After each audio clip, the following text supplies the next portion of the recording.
Good evening. I'm Socrates Garrett, and we're broadcasting live from right here in Jackson, Mississippi, the heart of the Deep South, right here in the African-American-owned broadcasting studio. WeBelieveDigital.com, our own platform.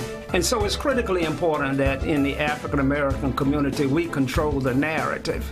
I look forward to receiving opportunities to show and advertise your products for goods and services and to move your brand along in this community. We're broadcasting live on Facebook. When We Believe Digital Podcast, go to Roku and download our app, and We Believe Global, with shows like this to bring articulate, intelligent conversations and dialogue to our platform. So I'm here to continue sounding the alarm. This is how the South is going to rise again.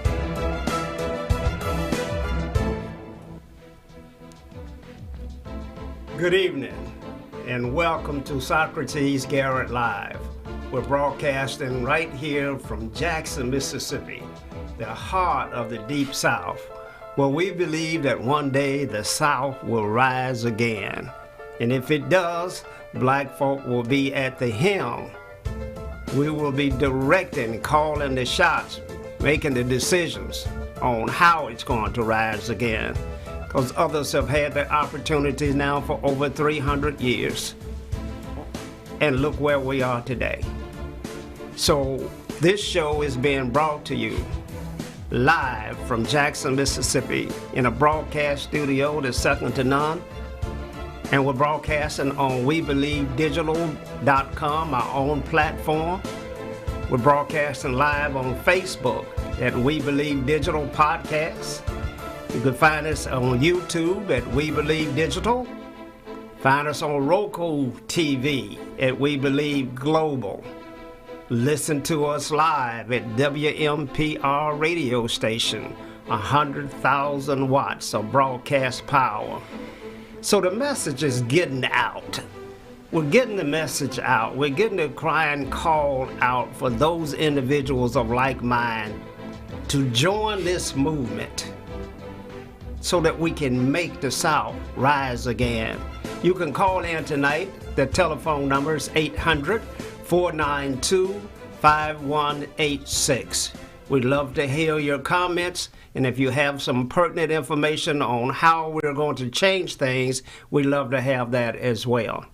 As always, my co-host is with me, Dr. Eldridge Henderson, a young man that has done some mighty things in this community and is full of knowledge and understanding and a lot of solutions how we turn things around. Good evening, Dr. Henderson. It's good to see you again. Thank you, Mr. Garrett. I'm pleased to be here again. Thank you very much. Well, it's always good to have you here, and we're going to get right into the show. There are some things going on in our community and other communities across the country that we've got to deal with. One of those things that you mention often is this urban decay and violence in our urban cities. Talk to us a little bit about how and why it's there and what we must do. Well, the process is a continuous process since 1554 in America for this violence in what we call certain communities. Now let's look at the recent time. I don't care too much about the past. We are looking at what is happening now in America, and especially in these cities. And the violence that is being addressed is very, very negative. Addressing the violence in Mississippi, in the city of Jackson, in the other big cities, are nothing but people talking about it, not putting monies and programs in place to eliminate the problem and duplicate exactly what is happening in the middle class and upper middle class community with the same youth, the same age. What is happening in the upper class communities? They have good schools. The young people have jobs. They have good political people that are looking out for the programs they need in those communities. Education programs, summer programs, internships, scholarships, foreign programs. They have programs that are set up for the drug addicts, A lot of the upper-class boys and girls don't have to go to prison when they get hooked on drugs. They get under a training program. The inner-city young people get hooked on drugs, or not even hooked, just sell a little bit, and they go to jail 5, 10, 15, or 30 years.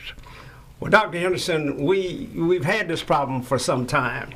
Now, I'm a strong believer that African Americans has got to look in the mirror. We have to say that we are our worst enemies. We have created a situation for ourselves now that keeps us bound in the position on the bottom in our communities that's dominated with African American leadership. All of those things would be nice if we had that in a poor city. And Jackson, Mississippi is one of these poor urban cities where over 40% of your population is below the poverty levels. And so, but we have all African American leadership. Now, Dr. Henderson, yes, sir. Black folk created this problem for themselves, or let me put it another way, black leadership has not rectified the problem when they had the opportunity. Would you agree? I would agree 100%. And the reason they are not doing it, Mr. Garrett, is because no one is expecting them to do it, number one. And number two, no one is demanding that they do it. And the bad part about it, this situation is getting worse because every time we vote in these urban areas, especially in the inner city areas, the voting population is increasing, but the voting is decreasing. And that is getting now to 13, 15, 18% of the registered voters that are voting. And the politicians don't fear anyone anymore. They can do whatever they want to do. Certainly they can. They can do whatever they want to do because our people are now engaged in what I call a silent protest, a passive protest. In the churches, when our folk have said, when we have done all we know how to do, then we just stand. Our people are just standing. It's not that it's voter apathy, it's a protest against black leadership and the benefits that they're receiving back from that leadership. And until we correct that, people are going to continue to decline to go to these polls, because for them, nothing ever changes. That's right. You know, a poor man doesn't worry too much about the future. So if he is eating today and sleeping today, or half eating and sleeping, if he wakes up tomorrow, he's basically going to do the same thing. He's not going to make an effort to change his status in the neighborhood or the community at all in most cases. And if there's no one pushing him, if providing opportunities for him or her, they're going to continue to get worse. And as you know, when a poor man, a poor woman, has unlimited opportunities, they are usually going to be stressed out to the point where the progress they make will be negative. Number one, they're going to get involved in usually some type of criminal activity. Number two, they're going to have more and more children. Number three, they're not going to have any kind of positive family structure, and everything will get worse, worse, and worse. And if we don't have some elected officials, corporate leaders, and community organizations to get together with specific programs in education, training, community development, and parenting, we are not going to have nothing but a doomed future. And we got to understand clearly, which you don't want to hear, that you must exclude the school system, because we're not going to get any help there to solve the problems that we have. It's not designed to solve problems in the black community.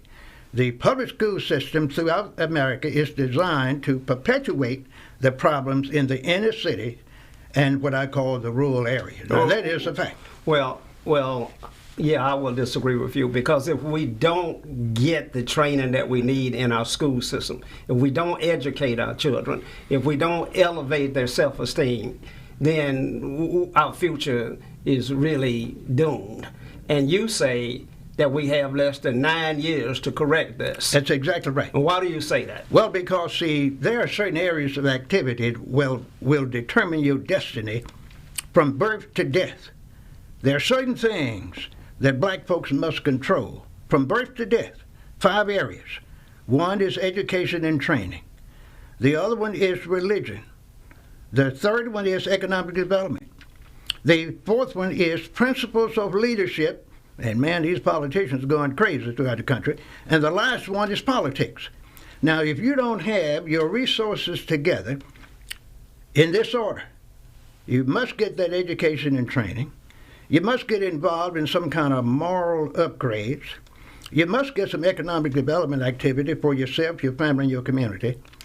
And then you can get involved in politics. I told you many times, poor folks don't get involved in politics very much. And poor candidates that are run for office shouldn't be in office if they can't have means to support themselves with other than their salary. It seems to me in the African American community, we elect individuals that have been civil rights icons or great advocates for social justice. We don't elect individuals that possess the leadership skills to manage budgets of $300 million, $200 million.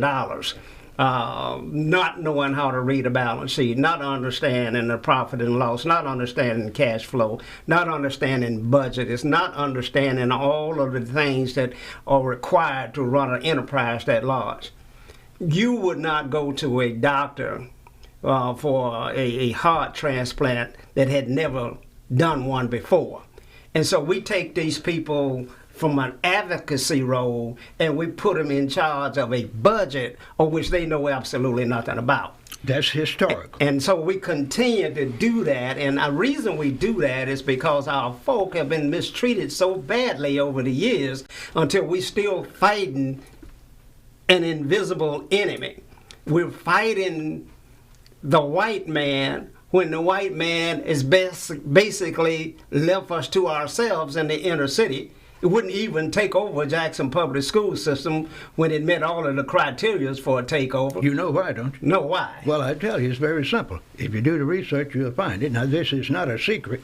Most people knew that the governor and others wouldn't take over Jackson public school system because those young students that live in the inner city would be enrolling in the metropolitan schools all around Jackson, public schools. And that is a no-no. You mean that its black population, Jackson Public Schools, is probably 85% black, not more. More, it is more. And it's the largest school district, second largest school district in the state now. Are you saying that those 30,000 students would have gone to white schools in Rankin and Madison counties? Yeah, they're public schools. Public schools. Their parents would have had to put them there because that's where the opportunities are. And you would have been surprised at the rejection and the turmoil they would have faced in those situations. And the people that control the budgets and the decisions and policies say, we're going to leave these Negroes, these colors, these poor folks, right where they are, and we're going to let them manage themselves. We're going to lock them out and put them in what I call the containment zone, and just let them stir the pot themselves. Well, they'll be all right. They'll be all right. I think the governor did Jackson a great disservice. We need a lot more resources in the Jackson public school system. When we lose the top 10% of our population moved out of Jackson and took those smart children with them, it put our school district in a situation where it's now got to try to maintain and compete with other districts throughout the state with a population that's all have to have public service, food programs, poverty, coming to school, not being nutritionally sound, economically deprived, and yet you want them to do well in school. That's not fair. It can't happen. It just cannot happen. A hungry kid in a dysfunctional family, where his family is disunited, many of the young people you're talking about are homeless, over 14,000 in the Jackson public schools, another 1,000 or two or more living with the grandparents or great-grandparents. Very few in the inner city have fathers in the home, and there is nothing but a culture of failure And it's not going to get any better anytime soon unless the black politicians learn how to be statesmen and not politicians, learn how not to become so selfish as many of them are, where they don't have any policies and procedures in place to attack the problems that are in their communities, and they are saying, I want to get more visibility. I want more power. But they are not putting programs together to combat these ills. I call them the community ills. Right. And they don't have to. Hold your point right there. We're broadcasting live from Jackson, Mississippi. You can call in at 800-492-5186. You can find us on YouTube, Facebook, Roku TV, and our own We Believe digital platform. We're going to take a break for this commercial, and we'll be right back. Have you had your Earth Blend coffee today? At Earth Blend Coffee, we take pride in offering you the very best of beans across the world, blended and roasted to perfection, giving you superior quality and satisfying and flavorful taste. Experience the world in one cup with Earth Blend Coffee. To order, visit earthblendcoffee.co now. We're back, and you can call in at 800-492-5186 and join this discussion. Dr. Hendricks. Yes, sir. White folk in Mississippi and throughout the country have probably moved on. They have determined that African Americans will carry out their objectives and their goals better than they could carry them out themselves. And while we control $1 billion in the economy, $330 million at the city, $300 million, $50 million at Jackson Public Schools, $260 million at Airport Authority and Hines County Board of Supervisors, and yet there's no economic development, no growth in our community. The dollars continue to go to white folk in the bedroom communities outside of Jackson. So there's no need to have any white people here. We take care of their business better than they were taking care of themselves. Dr. Henderson, we got a call. Let's take that one. Caller, you're on the air. Good evening, gentlemen. I just have a quick question. And I know you all are talking about the economic portion now, but I want to go back to the education portion. When Mr. Garrett, you were saying that our children need to be educated, and Dr. Henderson was saying that it's by design that, you know, that the school systems are like they are. What can the parents do, you know, to get more involved in the curriculum that the students are learning? Or is it nothing that the parents can do at all? Yeah, the parents can always do something, ma'am. One thing they can do is start volunteering to work in the school system as aides and volunteers if it's nothing but one day a month. Other things they can do is get on these various committees, curriculum committees and other committees that the school have, PTA, PTO, or whatever you want to call it, and find out what the curriculum is, how it's set up, and start advocating through the Parent Teachers Association, through the Board of Education on the local level and the superintendent, and change some of the programs so they can have student-centered programs that's not going to require a high school diploma, but require, we mentioned this last week, work keys and high-skill training that will give a job to these young people once they meet certain certifications and they can make more than a minimum wage. That's what the parents have to do. Well, caller, are you there, caller? Yes, I am. What do you think that parents have to do? Well, I definitely think they have to be more involved, like Dr. Henderson is saying. But, you know, when we're talking about socioeconomic status and parents being more involved, sometimes they can't because they're trying to work and they're working, you know, multiple jobs to try to sustain their family. So being more active in their child's life may not be an option. So, you know, it's kind of like it's just a cycle that repeats itself and it's just hard to get out of it. We're in a bad situation, caller. There's so many broken homes. The family structure has been destroyed. Black males have been eliminated out of the picture almost entirely and are serving no real useful purpose in the community and in today's environment. Until we rebuild a family structure, it's going to be hard for these children to make a move out of their current social economic status to middle class or to anything resembling of that. I don't know what the answer is going to be. Dr. Henderson has given us some great programs, but I think our situation is dire.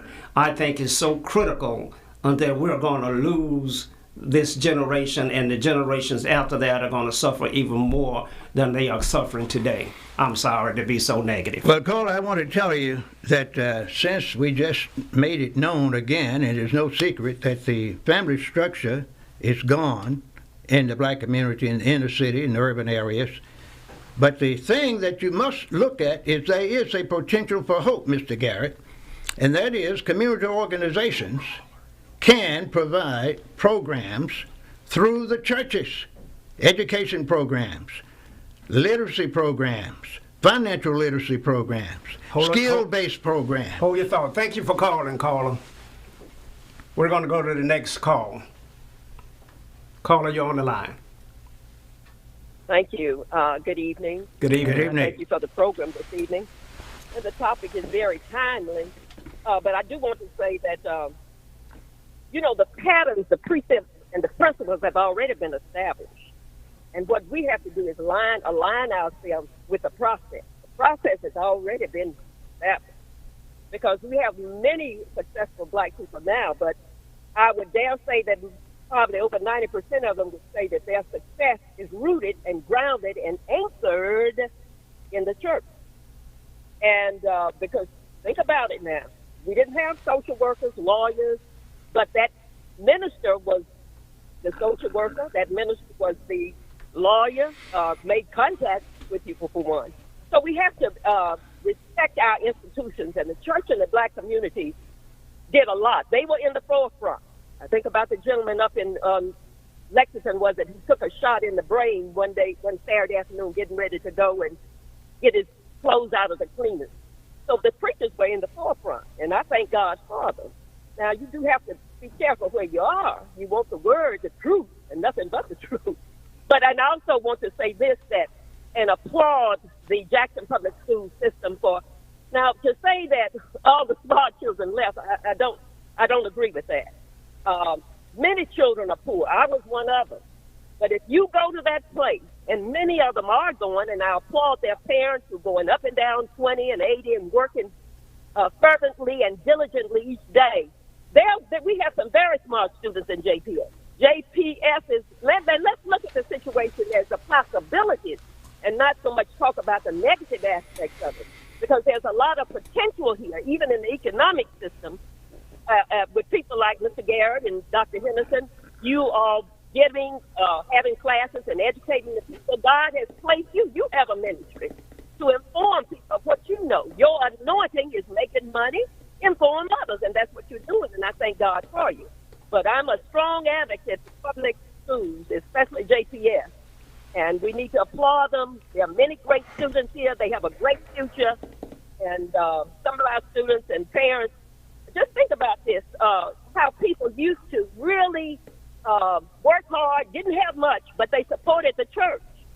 And I believe they did that because they wanted their children, they wanted their grandchildren, they wanted their nieces and nephews and great-grands to have a place where they could assemble, because they are the church, where they could assemble and learn values and learn principles, precepts, and patterns. And we need to, some of them just to go back to the house, wherever it is, West Jackson, East Jackson, North Jackson. But the people are waiting. They're there. Okay. And some of these churches are doing great work, but they don't have to broadcast it, but they're doing great work. Thank you. Pastors and leaders. I thank God for you all. Thank you so much, Carla. We always appreciate when someone corrects something that we're said here, and I would agree with you that they are great, smart kids in Jackson Public Schools, even though I stand by the fact that we've lost too many to the suburbs. So black folk have, not only did we experience white flight, we experienced black flight. But thanks again for calling, Carla. Dr. Henderson. Yes, sir. You know, we got a situation here where at the Hinds County Board of Supervisors meeting last week, we had African Americans leaders arguing and fighting and shoving chairs and just being totally crazy, disruptive.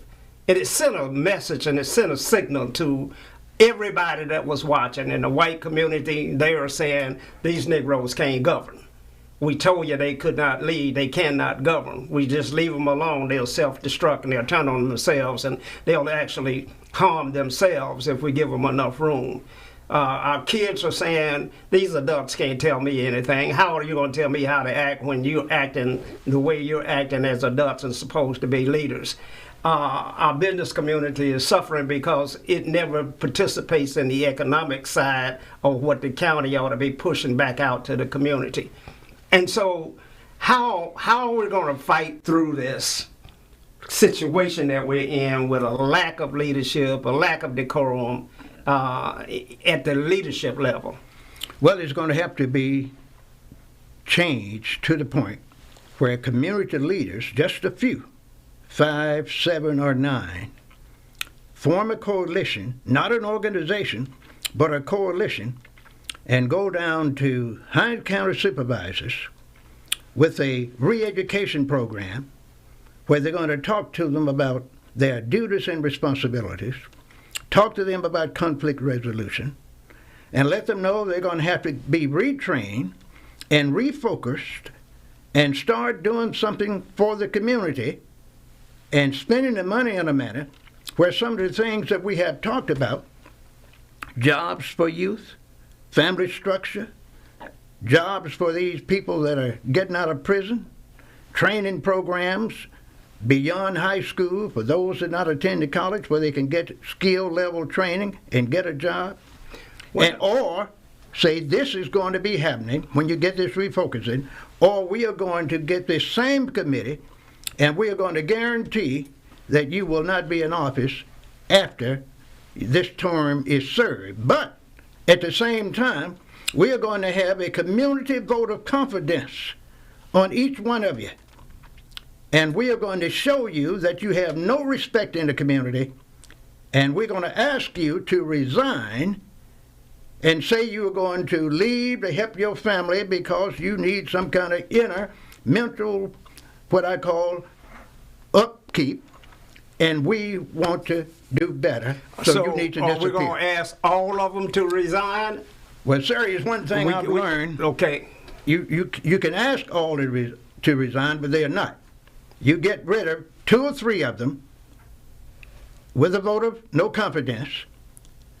They will finally leave, and the other 3 or 2, vote them out of office. Sometimes you have people in office too long in various positions. They get tired of one, they go and get in another one. You don't see anything they've done that's effective in any position for years of public service. And they run from place to place. They might be with the legislature 5 or 10 or 15 years. Might be with the city government 5 or 10 years. Might be with the county supervisors 5 or 10 years. They might be with the fire department, the police department, all public servants. The criminal activities increase. More houses were burned down during their tenure. More and more young people got killed. And these same groups been in office for 25 and 30 years, and as soon as they get out, their sons, daughters, and mothers and wives get their positions. Wow. And you have the continuation of what I call a bunch of evil doers in office that's promoting the same non-programs to help elevate the community. And when you can't replace people through the election process because we have this voter protest that's going on. Our black folk are beat down to the point where they're not coming out to the polls because they don't see anything, any hope for themselves. They are hopeless people. And when you got hopeless people, you're going to have high crime. You're going to have all of these negative things going on in the community because in reality, they say they have nothing to live for. Because I'm looking at the way you're being treated and I'm looking the way they are doing things in our community. And I see I don't want no parts of that. I might as well do what I'm doing. And so we can't replace these people through the election process, and we don't have a recall law in the state of Mississippi. We're almost doomed to continue this dysfunction as a race until the white folk take it back over. Well, I know that I'm dropping a lot on you with that, but I want you to disagree with it. I want you to tell me how we're going to do it. But I got to get ready to go to this station break in just a moment. But we are broadcasting live right here in Jackson, Mississippi, where the South will certainly rise again. Call in at 800-492-5186. We're broadcasting live on our own platform, WeBelieveDigital.com. We're on Facebook at We Believe Digital Podcast. Find us at YouTube at We Believe Digital, and Roku TV as well. Call 800-492-5186, option 1 to advertise. Stay tuned, we'll be right back. COVID's pioneering coronavirus protocol firm, S2-E COVID Solutions, is paving the way forward for a safer city government, delivering cutting-edge biosecurity and biosafety protocols which have been developed internationally by top virologists and scientists, using an all-natural cleaning solution that kills COVID-19 on contact like no other product on the international market. Let S2-E COVID Solutions provide innovative, rapid facilities testing and world-class, state-of-the-art bio-risk safety protocols for all of your coronavirus needs.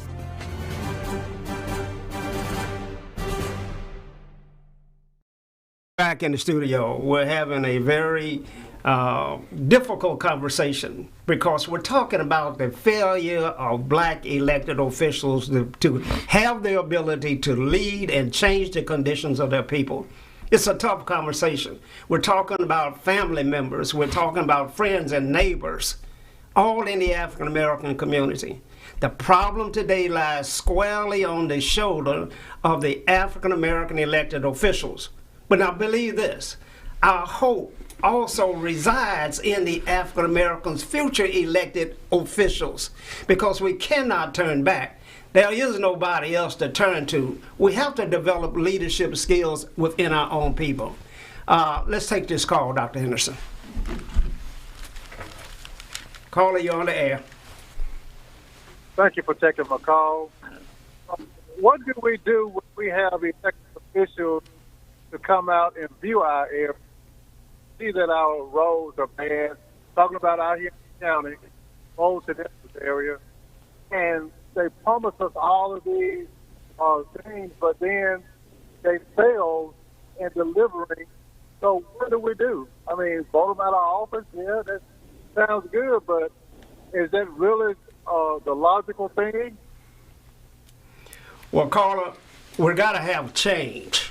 Now, you got to either have change within the individuals that are currently there, or you got to have change by bringing on new people. But something's got to change. It's not okay to not have your roads repaired. It's not okay for that not to happen. But then we got to take it a step further, Carl, and this is critically important. Not only do we want our roads repaired, but we want black folk to repair our roads. We want to put the economics in our communities. We cannot continue to have taxation without representation. I mean, that's why they threw the T in the harbor over in Boston in the very beginning. So, caller, it's not okay. We got to change the individual by making them change their habits, and they can change their habits, or we got to replace them. Yeah, I agree with you.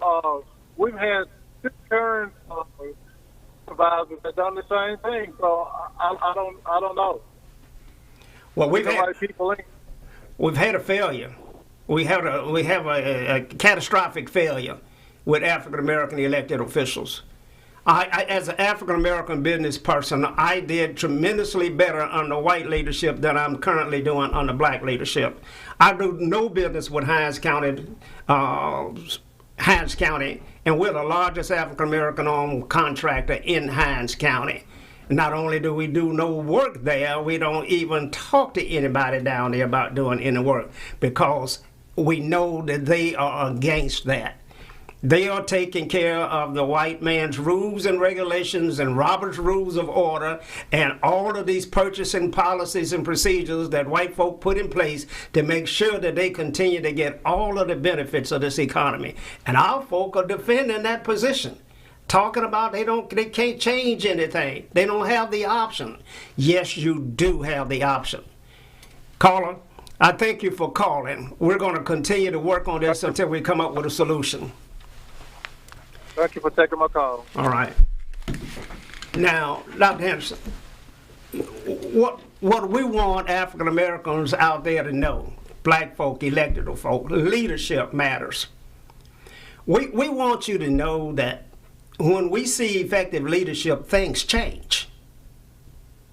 We get rid of the bickering. We don't have fights, and we don't have scrimmages, and we don't have posturing, and we don't talk about one another. We don't call each other out of our names. We get to work and we do things that are benefiting our people. And we see change in our community. Now, I'm going to take you to one little example, Doc, and I want you to help me with this. Okay. Deion Sanders came in here in a program that had not won a championship game, had not even been representative in the SWAC. Alcorn dominated the SWAC for the last 5 or 6 years, and Jackson State did not have a program. Deion came in here in 1 year. He started to work on his program. The second year, not his 8th term, but the second year, his program went 11-2. It lost in the Celebration Bowl over in Atlanta for the national championship. One man turned that around in 2 years. So an elected official can do that. But something really bigger than that happened, Doc, and our people don't know what it was. Deion Sanders didn't win football games. Deion Sanders shocked the world. And he shocked the world when he got the top-ranked athlete to sign with Jackson State University. Now that sent shocks throughout America because if black folk can control their own destiny, if black folk can bring their children back, because we lost them in integration, Doc. That's right. If black folk bring their children back into where we train and teach them, maybe they won't be such disjointed leaders. Maybe they have a foundation. Maybe they understand our history and the suffering that we went through and are continuing to go through. Deion messed with the economics. When that young man signed with Jackson State, that was $100 million loss to Florida, of Florida A&M. The economics flowed with that. Don't think that's going unnoticed. Did you pay attention to that? I most certainly did. What's your thought? My thought is that's one of the best things that happened with black people. Too many years have passed where the black parents been told by the white coaches, you get on my team, and I'm going to make sure your son is going to be taken care of when he goes to school. But he didn't tell them that he will make sure that they get an education. We're going to get your son, we're going to train him, we're going to feed him well, and if he continues to do as he's done in high school, he'll be playing pro ball in 2 or 3 years. And soon as this young man gets hurt, he is put in the regular school program and he flunks out the current semester because he is not trained to be in an educated, competitive structure. He never had that opportunity in middle school. If he was a good football player, a good basketball player in middle school, he got promoted. I told you a few weeks ago that he was good in high school, he got promoted. And if you did not qualify for these big schools, and I hate to admit it again, these guys are recruited, and the girls too, in the 12th grade, this first or the second semester, and put in private academies or private schools and given specific tutors, and I'm going to mention this from time to time, and they qualify then to get into the big schools with the big programs. Well, the ACT score what? Well, they get whatever the requirement is. If it's 25, they make 25. Because, see, they have individual tutors. They have the top students at these big universities that are assigned to football and basketball players, and they individually tutor those young people. And if you wink your eye, sometimes you don't know when they took the test. You ask the student, when did you take your ACT test? I don't know. That's all I'm going to say about it. But he has 25, 26, 23, whatever, A's, B's, and C's. And if you look at his record at his other school, he had D's, F's, and C's. And they make him get in a position where he can pass to go to those schools. That's exactly right. But it's the economics that follow. See, when Deion put 60,000 fans in the stadium on 3 occasions this past season, over $30 million hit the economy. $30 million hit the economy. Now, black folk didn't benefit from it. Not yet. But it put $30 million in the economy. When he brought the young man coming in as the national #1 recruit in the world, coming into Jackson State University, he's going to put $60 million in the stadium. He's going to put, 60,000 in the stadium. He's going to put $60 million in the economy. Black folks won't benefit from it for a while, because right after Deion put 60,000 in the stadium against Alcorn State University, a white firm had the contract to clean the stadium up after the game. The economy bypassed us, Doc, even though our kids were in the stadium. Doc, let's take this call. Caller, you're on the air. Hello, I'm on air. Yes, go ahead. Yeah, okay. Yeah, Mr. Henderson and Socrates, I'm listening to you, and you're exactly right. Now, I heard Deion Sanders say, I think another thing that he said as well is that he had to get rid of some people. He get rid of some nice people. They just wasn't capable. And so I think you're exactly right. I just want to say that. Well, thank you, caller. I heard him say that as well. And caller, I think it applies to leadership. Deion is an example of what leadership does. I saw it happen down at Alcorn State University when Hobson went down there for a failing program. Turned it around in 2 years and had a championship team. Listen, let me tell you what I've been teaching for years. Anyone can start changing his life, his status, his family, his community in 30, 60, 90 days if they have what Mr. Sanders had. He had a prioritized corrective action plan with goals and objectives and a timeline, and he said, we are going to do 2 or 3 things when he made his proposal to that team at Jackson State University.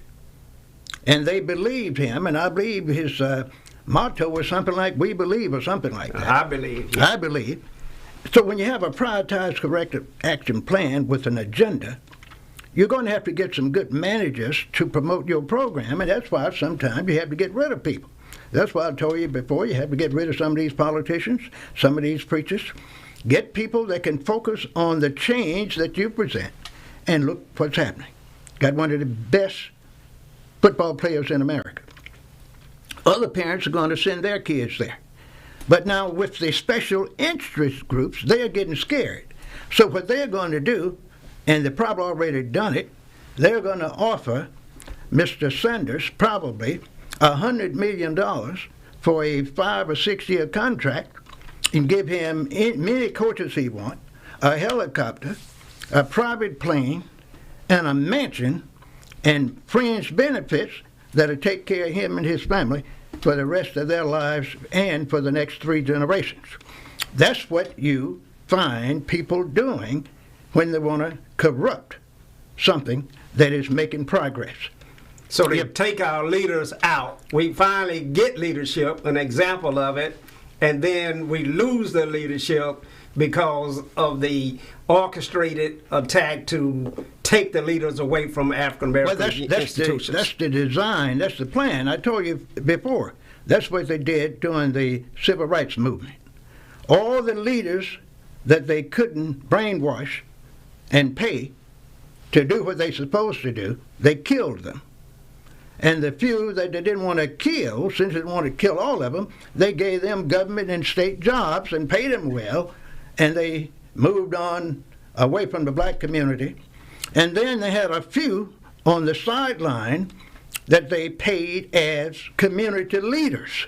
So when Socrates and his folks got upset in Jackson, Mississippi, and you start talking about demonstrating and fighting against the politicians, you better not do it, because they're going to send that leader down, and he's going to calm your folks down, and he or she will get on that plane and go back to Chicago or Philadelphia or whatever and maintain the status quo. I've been teaching this for years. Senator, that's the way it's done. Senator John Horn said black folk are out white folk in the white folk. Think about it. Black folk are out white folk in the white folk. Simply said that we now are our own worst enemy. Our leaders are betraying us. They have failed us. It's obvious. We gotta make a change. We gotta figure this out. We gotta come together. We're broadcasting live from right here in Jackson, Mississippi. We're gonna take a station break and we'll be right back after this commercial. Have you had your Earth Blend coffee today?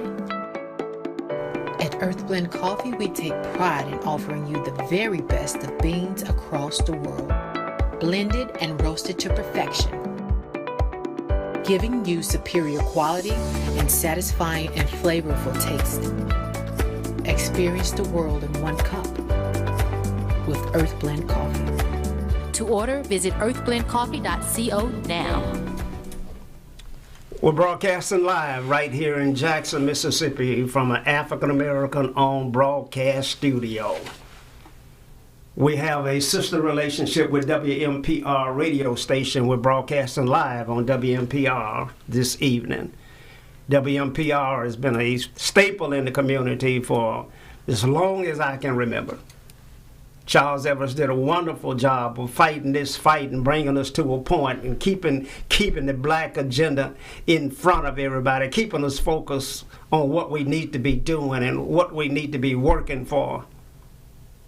And it just breaks my heart to see the kind of leadership that we have here today, when they'll fight with one another over who's going to be chairman or vice chairman of an organization, but they won't fight over who is going to have the economics benefit from the dollars that black folks send down there. They won't fight about that. They'll fight over some personal agendas and idiosyncrasies, but they won't fight for us in the community.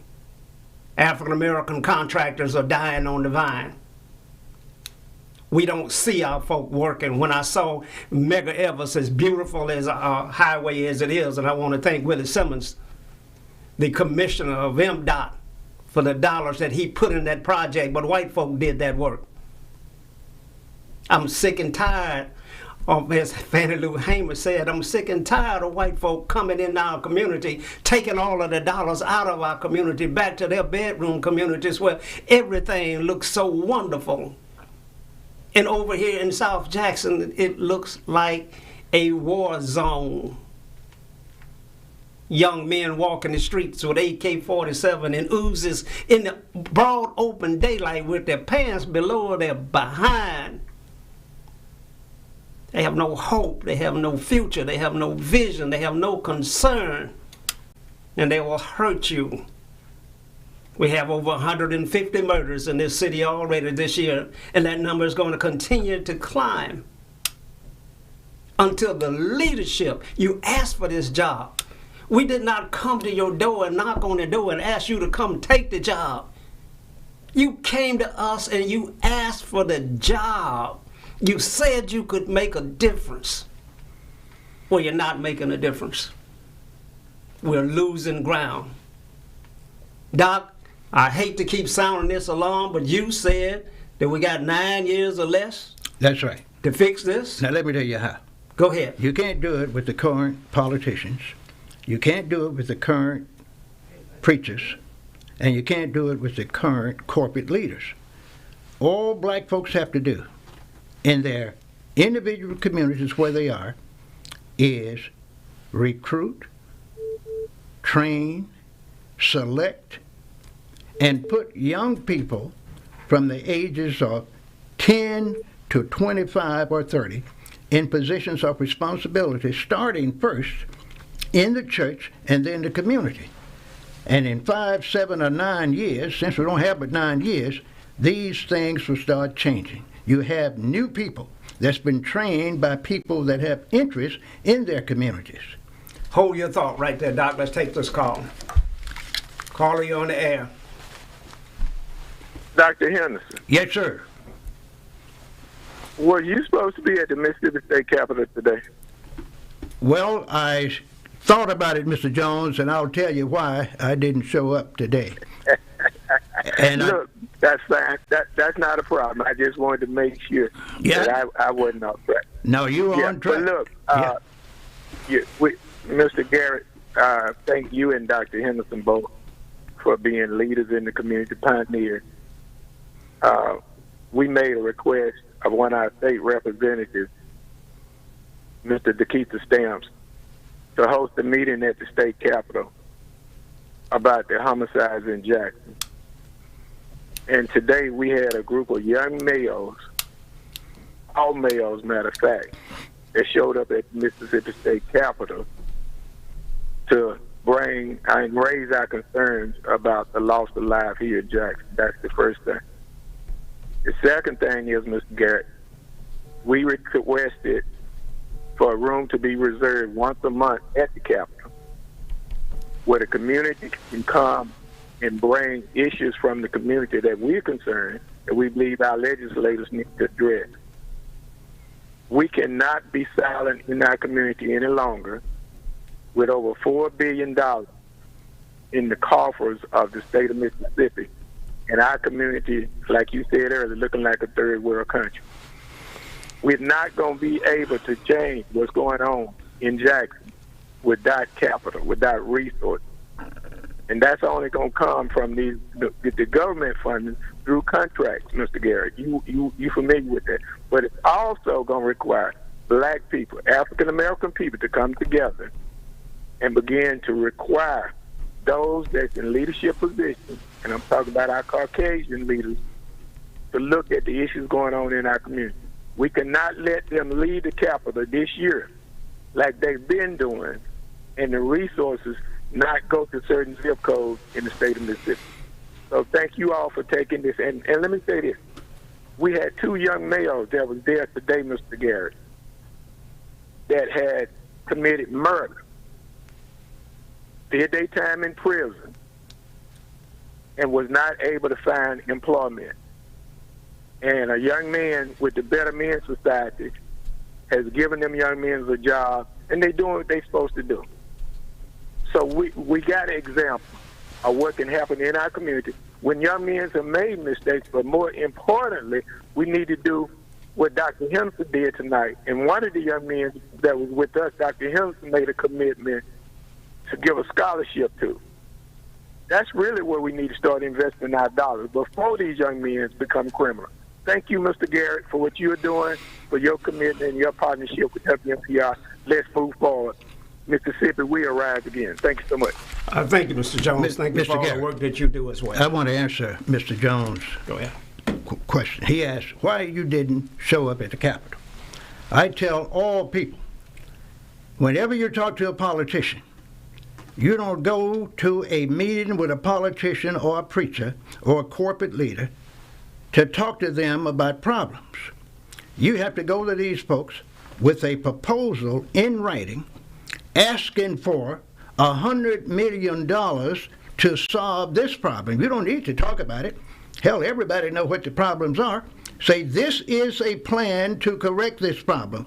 for these guys that's been in prison, for these parents that need economic support, for these young businessmen that need to learn business principles, budgeting, and how to read that liability sheet and the assets sheet that they are dealing with.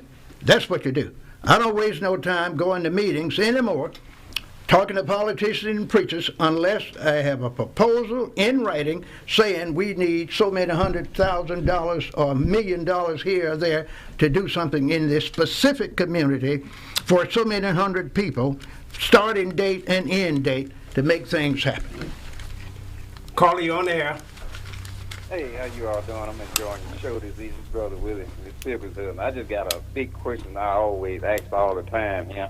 How can we get our leadership, or how can we get good leadership in the city and the county and the state of Mississippi when we can't get, if we got 160,000 registered voters in the county and can't get 29,000 to go out there and vote? How can we get these people to see what is it going to take to get what we need if they don't go vote? Carla, you got to understand that they have lost hope. And it's going to take an inspiring leader, someone that can bring hope to them to get them to come back out and try again. I can tell you this, Carla, if you put a flea in a jar and put a lid on it, he will jump trying to get out of the jar, and he'll bump his head on the lid for several times, but eventually he will jump, but he won't jump high enough to bump his head. You can take the lid off and he won't jump out. Our people have been beat down and the quality of life is so bad until they protest in that.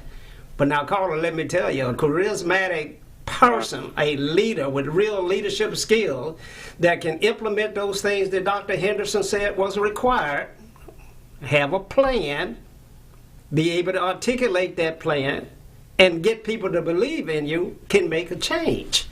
I believe that Deion Sanders proved that to us with the football program. Football program is just a business. It's just like a city. It's just like a county. It's just another business. Leadership can make a difference.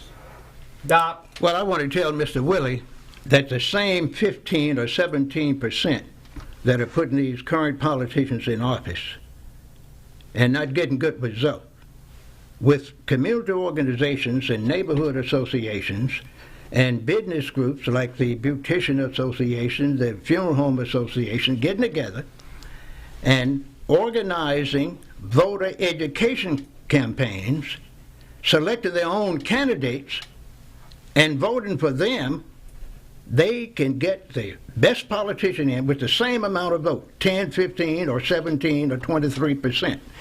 But they'd be new voters. If you have them old mosquitoes that can't jump out of the jar and the top is gone, you have to forget about those. Recruit new voters, starting in the high schools, get into colleges, and work with young professionals and get those people to vote, because most of them are not voting. Get a new group of 15 or 17%. Run your own candidates, regardless of party. Too many black people stuck up on the doggone Democrats. They hate the Republicans, so you have to vote for the person who's going to carry out your issues, whether he's a communist or whoever he or she is. Carla, so, our time is running out. So that's where, go, Mr. Willie. You can do it with what you got, where you are. Keep that in mind. You have a final comment, Mr. Willie? I just want to say this right here. I don't even lose hope. Even Jesse Jackson said, don't lose hope. I don't care what kind of rope you have. If your rope is about to break, do not lose hope. You got to have hope on anything before you can do anything. You can't give up, people. Thank you so much, Carla, for that encouragement. It's been a great show, as always, Dr. Henderson. I look forward to listening to your show tomorrow evening on Wmpr. People, let's make this work. Let's come together. Good night. Mr. Garrett, I don't want you to listen. I want you to come on the show tomorrow night. I'm Socrates Garrett, and we're broadcasting live from right here in Jackson, Mississippi, the heart of the Deep South, right here. in an African-American owned broadcasting studio. We believe digital.com, our own platform. And so it's critically important that in the African-American community, we control the narrative.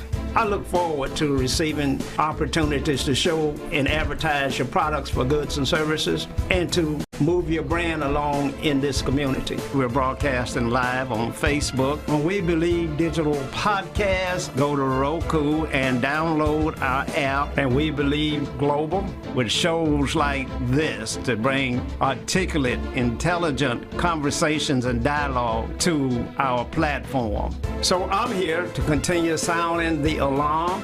This is how the South is going to rise again.